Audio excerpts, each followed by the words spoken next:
Absolutely, and while this sting resulted in these numerous arrests over the last few days, officials say the results of the investigation are disturbing, to say the least. Now, this is the agency's 18th net nanny operation over the last 5 years, and another huge reminder of the horrifying online activity unsuspecting children can be exposed to. Being 13 years in law enforcement, I've seen some dark things in our society, and I was still shocked by what I saw over the past weekend. I expected some horrible interactions. It was beyond what I expected. Trooper Oliphant says WSP's Special Task Force can't release much about how they catch criminals, but it boils down to this: social media and apps, ranging from the most popular, like Facebook, to more obscure ones many parents wouldn't be aware of, such as Whisper. A lot of these people, they don't discriminate on what apps they're trying to reach out on. In this sting, the 7 men arrested range in age from 21 to 56 years old. They weren't afraid of any age, essentially.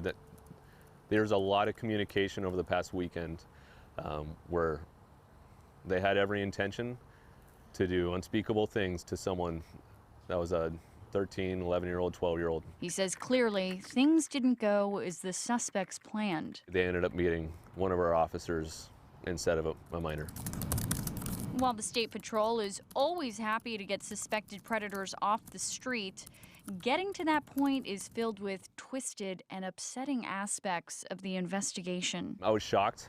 I have 4 kids myself, and I was taken aback by how explicit some of these people are and upfront these people are. It was a kind of a rude awakening for me. For when my kids are older, I need to be well aware of what they're doing, because they have no shame. They're not afraid, and they're exposing these children to kind of horrible things. The Washington State Patrol says parents must discuss the dangers of the internet as soon as children have access to it. And they suggest parents make profiles on the social media sites their kids use. But they say the most foolproof method of prevention: keep your kids away from social media until they're older.